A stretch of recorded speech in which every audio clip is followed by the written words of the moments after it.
Assalamualaikum warahmatullahi wabarakatuh. Yang terhormat Bapak Slamet Haryono SPD MPD selaku fasilitator saya. Yang saya hormati Bapak pengajar praktek saya, Bapak Ahmad Jainuddin SPD. Saya Masruroh dari SMP Negeri 2 Ngondang, calon guru penggerak angkatan 7 dari Kabupaten Mojokerto. Berikut ini adalah percakapan pra-observasi dengan guru rekan sejawat saya, Ibu Desi Aris Sugiyarti, guru mata pelajaran PKN. Percakapan pra-observasi ini sebagai tahapan awal pada kegiatan Kucing Supervisi Akademik sebagai tugas aksi nyata saya pada modul 2.3.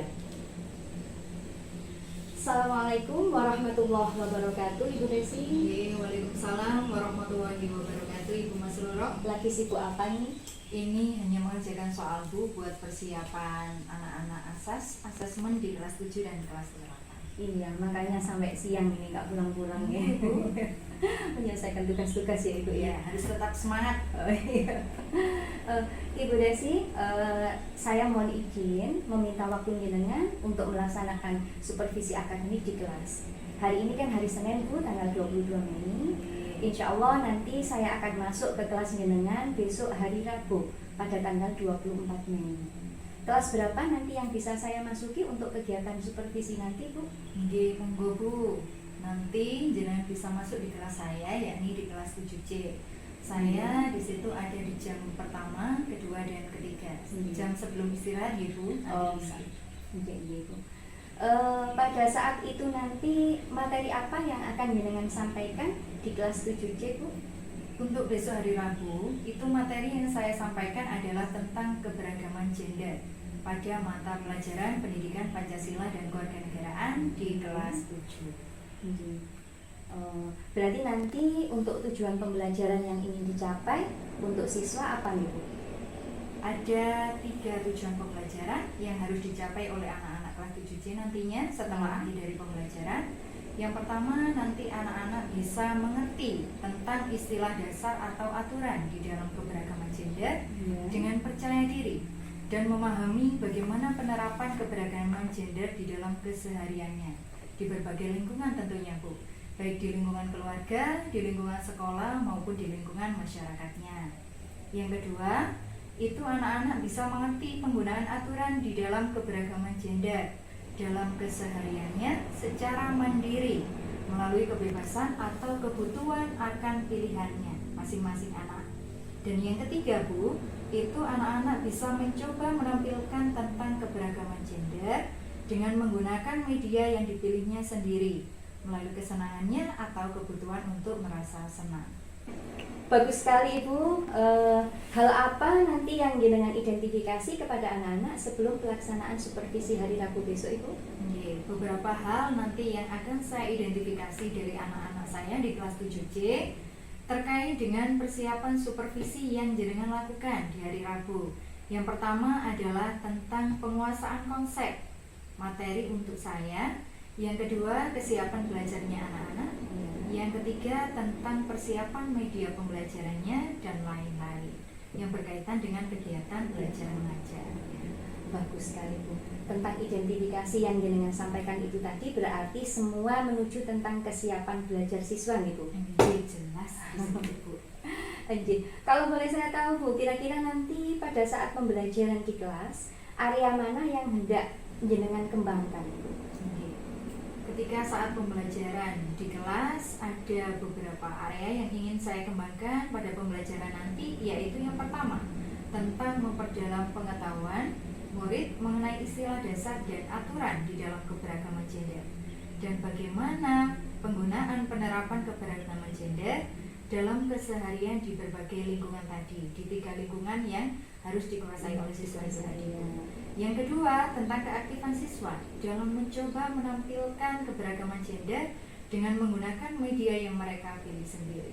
Tentunya di sini menekankan kepada kebebasan kepada setiap murid untuk memilih media yang mereka kehendaki. Apa yang sudah jenengan sampaikan sangat detail sekali, Bu. Tentang pembelajaran berdiferensiasi kontennya juga sangat bagus sekali. Untuk strategi pembelajarannya nanti kira-kira seperti apa? Oke, ada beberapa strategi pembelajaran nantinya yang akan saya lakukan. Yang pertama, kaitannya harus menyiapkan perangkat pembelajaran. Ini rencana pelaksanaan pembelajaran tentunya yang akan dipergunakan disesuaikan dengan materi. Yang kedua, membagi kelompok secara heterogen sesuai dengan kemampuan siswa. Yang ketiga, penggunaan video pembelajaran yang sudah dipersiapkan. Materinya tentang keberagaman gender. Yang keempat, penggunaan media Microsoft PowerPoint sebagai alat bantu dalam mengajar. Dan yang kelima adalah menggunakan metode diskusi dan presentasi serta LKPD untuk evaluasi hasil belajar siswa.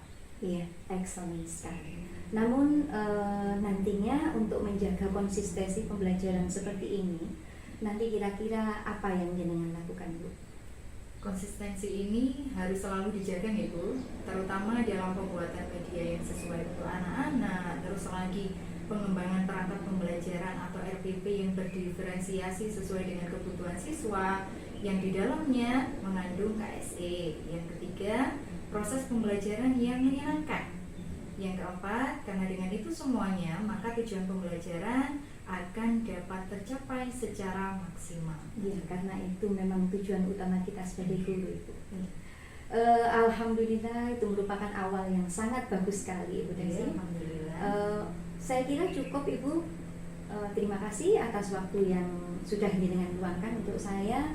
Sampai bertemu kembali nanti pada hari Rabu saat supervisi di kelasnya, Ibu. Sama-sama Bu Mas Luro. Terima kasih, Bu. Sama-sama. Sampai ketemu lagi. Assalamualaikum.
Assalamualaikum warahmatullahi wabarakatuh. Selamat siang Ibu Desi. Waalaikumsalam warahmatullahi wabarakatuh. Selamat siang juga Ibu Mas Luro. Ya, selamat siang.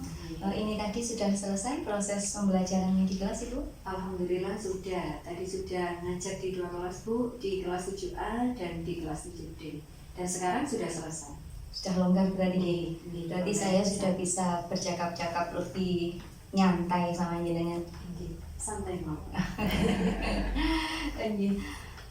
Begini Bu Desi, kemarin kita kan sudah melaksanakan supervisi akademik di kelas jenengan dengan materi keberagaman gender mata pelajaran PKN. Kemarin saya sudah melihat semua proses pembelajaran yang Ibu laksanakan di kelas. Dan apa yang sudah jenengan laksanakan pada pembelajaran di kelas kemarin sudah sangat bagus menurut saya. Mulai dari adanya pelaksanaan pembelajaran berdiferensiasi yang di dalamnya juga sudah tertuang KSE. Pada pelaksanaan pembelajaran kemarin ada beberapa hal yang akan saya tanyakan kepada jenengan. Monggo Bu Mas Luro dipersilahkan. Dari kegiatan supervisi yang kita lakukan kemarin dalam proses pembelajaran yang sudah jenengan lakukan, apakah menurut jenengan sudah sesuai dengan RPP yang sudah ada, yang sudah jenengan buat dan jenengan berikan ke saya kemarin? Bu Mas Luro, untuk kegiatan pembelajaran yang saya lakukan, saya rasa sudah sesuai dengan rencana pelaksanaan pembelajaran. Dimulai dari kegiatan pendahuluannya, pengelompokan siswanya, kegiatan inti, sampai dengan kegiatan penutup, yakni penarikan kesimpulan. Itu langsung dari anak-anak malah. Pembelajaran saya kemarin itu lebih menyenangkan dengan anak-anak. Berarti tadi kan jenengan sudah mengatakan anak-anak dalam proses pembelajaran menyenangkan, sudah baik dan sudah menyenangkan ya. Memang saya lihat kemarin itu anak-anak sangat antusias sekali pada pembelajaran jenengan itu ya. Iya. Kira-kira menurut jenengan apa yang sudah baik pada proses pembelajaran yang sudah jenengan laksanakan kemarin, dan kira-kira apa yang perlu diperbaiki lagi?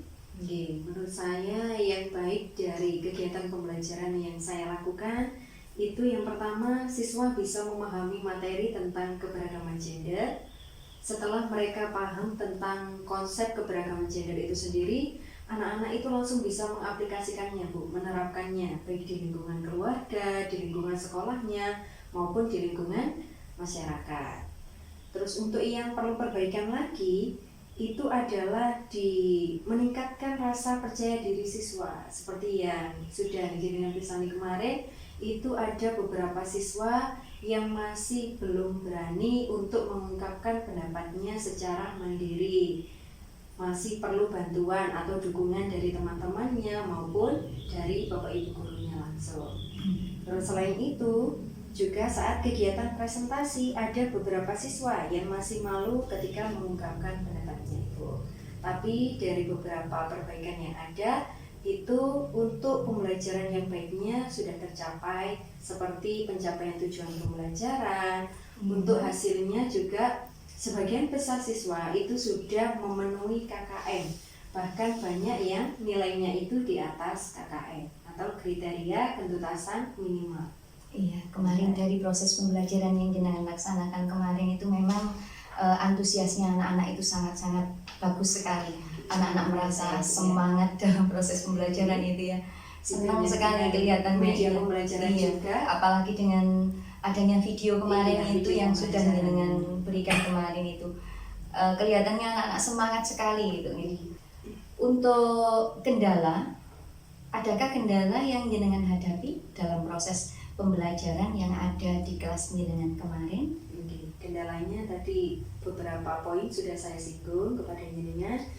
Yang pertama adalah terkait dengan proses diskusinya. Anak-anak itu yang namanya belajar kelompok gitu. Diskusi kelompok itu kan ada beberapa siswa itu yang masih belum tanggap terhadap peran dan tugasnya ketika pekerjaan atau LKPD itu diberikan.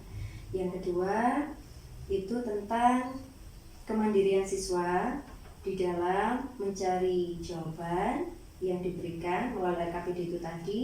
Dan yang paling penting, presentasinya anak-anak itu kurang maksimal. Dikarenakan apa? Ya ketidakpercayaan diri dari anak-anak itu sendiri. Nanti mungkin lambat laun pembelajaran itu akan lebih baik ketika anak-anak juga terbiasa melalui diskusi maupun presentasi. Iya. Tapi kalau dari proses pembelajaran yang kemarin itu sudah sangat-sangat bagus Ibu. Karena posisinya kan masih kelas 7, sudah sebegitu bagusnya gitu nih. Kemungkinan besar nanti kalau sudah kelas 8, kelas 9 mungkin akan lebih baik lagi gitu. Semoga Bu. Iya.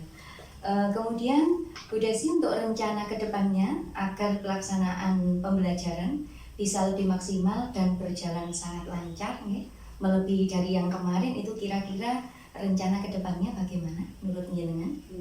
Kalau rencana kedepannya yang akan saya lakukan mungkin yang pertama dari segi siswanya, pelaksanaan pembelajaran disesuaikan dengan minat siswa. Itu tadi melalui entah itu pembuatan perangkat pembelajaran SPP berdiferensiasi sesuai dengan bakat dan minatnya anak-anak. Terus lagi pembuatan media-media pembelajaran yang menyenangkan sehingga mereka itu merasa tertantang. Oh, ternyata pembelajaran PKN itu menyenangkan melalui video-video atau berita-berita yang up to date saat ini di kalangan anak-anak. Untuk dari pihak gurunya Ibu, rencana kedepannya yang akan saya lakukan adalah melalui pemberian pertanyaan pemantik atau pembukaan hangat sebelum pembelajaran itu dimulai. Melalui mindfulness agar anak-anak itu lebih santai ketika menghadapi pembelajaran yang akan diberikan. Sehingga mereka itu merasa santai, senang menerima pelajaran dan mendapatkan hasil yang maksimal tentunya. Iya, kelihatannya kemarin anak-anak juga sangat menikmati itu kemarin. Sekarang yang saya tanya khusus ini, bagaimana perasaan jenengan saat kegiatan supervisi kemarin. Perasaannya jenengan bagaimana saat Tentunya pelaksanaan kegiatan supervisi yang sangat kemarin? senang ya Bu, karena apa? Melalui kegiatan supervisi yang jenengan lakukan, saya itu bisa memahami kira-kira kelebihan saya di dalam melaksanakan pembelajaran itu apa, terus kekurangan yang saya harus perbaiki itu di mana, sehingga melalui rencana tindak lanjut atau melalui penilaian dari jenengan itu saya bisa memperbaiki. Oh, kurangnya saya di sini untuk mengaktifkan kembali rasa percaya dirinya anak-anak. Nanti untuk pembelajaran ke depan akan saya perbaiki lagi melalui strategi-strategi atau solusi yang sudah jenengan berikan atau yang sudah jenengan sarankan. Kemudian untuk rencana tindak lanjut ke depannya yang akan jenengan lakukan, selain itu tadi apa saja kira-kira? Yang pertama, perbaikan Ya, dari beberapa hal yang kurang dalam proses pembelajaran yang ada. Dan yang kedua itu melalui penggunaan strategi pembelajaran berdiferensiasi dengan penerapan KSE di dalamnya, ya, melalui mindfulness itu tadi ya. untuk pembukaan hangat sebelum melaksanakan kegiatan belajar mengajarnya, dan melalui rencana tindak lanjut yang sudah diberikan sebagai refleksi di dalam pembelajaran. Iya. Sudah sangat excellent sekali ya, sangat bagus sekali rencana tindak lanjut yang akan jenengan laksanakan. Mudah-mudahan nanti ke depannya anak-anak bisa menjadi lebih baik lagi dalam kegiatan proses pembelajaran. Semoga Bu. Sekarang yang terakhir yang saya tanyakan ke jenengan, berarti kesimpulan apa yang jenengan dapatkan dari kegiatan proses pembelajaran yang kemarin, dari supervisi yang saya laksanakan kemarin, kira-kira apa nih? Kesimpulan yang bisa saya berikan yang pertama adalah saya bisa mengetahui atau mengidentifikasi kekurangan dalam proses pembelajaran, sehingga nanti itu bisa menjadi rujukan saya memperbaikinya untuk menciptakan proses pembelajaran yang lebih baik lagi supaya mendapatkan hasil yang maksimal. Dari anak-anak juga nanti yang awalnya nilainya itu di atas KKM sedikit atau mepet dengan KKM, itu nanti anak-anak hasilnya rata-rata atau semua yang ada di dalam kelas itu bisa mencapai hasil di atas KKM. Di atas KKM. Yang kedua, membuat rencana tindak lanjut, itu juga yang paling penting Bu. Yang ketiga, anak-anak itu lebih konsen dan lebih senang ketika proses pembelajaran, sehingga di situ terciptalah sebuah pembelajaran yang menyenangkan. Berarti dengan pembuatan media-media yang lebih lebih menantang lagi, kreatif, inovatif, kemarin sesuai sudah dengan kebutuhan anak-anak itulah Bu. Kemarin kan sudah sangat kreatif, sudah bagus ya. Untuk kedepannya mungkin lebih dibuat sebuah video yang lebih menantang lagi kepada anak-anak, supaya anak-anak merasa lebih tertantang. Oh, ini pembelajaran PKN ternyata memang pembelajaran yang sangat menyenangkan ya, ditunggu-tunggu ya. Mudah-mudahan nanti kedepannya bisa semakin sukses dalam proses pembelajaran Ibu. Baiklah Bu Desi, saya kira cukup. Terima kasih atas waktu yang sudah jenengan berikan kepada saya. Sama-sama Ibu Mas Roro, atas kesempatan juga yang sudah diberikan kepada saya untuk memperbaiki dalam proses pembelajaran. Sama-sama, saya juga masih belajar Ibu, kita sama-sama belajar. Semangat belajar ya Bu ya. Iya. Semoga kita semua bisa menjadi guru yang selalu mengedepankan siswa. Kita harus selalu bergerak dan selalu menggerakkan. Kita sama-sama berproses. Mudah-mudahan ke depannya kita bisa menjadi guru yang menjadi panutan bagi siswa. Kita menjadi guru yang dirindukan oleh siswa. Terima kasih Bu. Sama-sama Ibu Mas Roro. Monggo bisa dilanjut untuk kegiatan, barangkali dengan ada kegiatan lain. Terima kasih Bu Desi. Terima kasih Bu Desi sama Bu Mas Roro. Pertama saya memberi aplaus dan apresiasi yang sebesar-besarnya karena kegiatan ini berjalan lancar dengan baik. Kemudian prinsip-prinsip dalam kucing yang pertama kemitraan itu ternyata sudah bisa diaplikasikan kegiatan ini. Yang pertama itu adalah tujuannya yang sepakati. Yang kedua, percakapan dua arah terlaksana. kemudian membuat pertanyaan yang mengulang-ulang agar pertanyaan itu dapat menghasilkan suatu tindak lanjut atau bentuk tindak lanjut. Kemudian kesimpulan sudah dari rekan sejawat sudah ada, tetapi nanti akan lebih baik jika seorang uji atau seorang coach, ya seorang guru pertama tidak memberikan nasihat, dalam arti akan lebih seperti ini, akan seperti ini, nah gitu lebih baik. Tapi secara umum keseluruhan sudah berjalan baik dan lancar. Saya ucapkan terima kasih, semoga nantinya ini dapat bermanfaat bagi panjenengan berdua khususnya dan kemajuan sekolah SMPN 2 yang secara umum. Gitu ya. Itu saja tanggapan dari saya. Jadi prinsip kucing dari kemitraan, proses kreatif dan memaksimalkan potensi keseluruhan sudah teraplikasi dalam kegiatan ini saja. Jadi dari kegiatan ini saya ucapkan terima kasih, kegiatan sudah baik, semoga dapat memberikan manfaat bagi kita semua. Kita akhiri kegiatan ini ya. Assalamualaikum warahmatullahi wabarakatuh. Waalaikumsalam.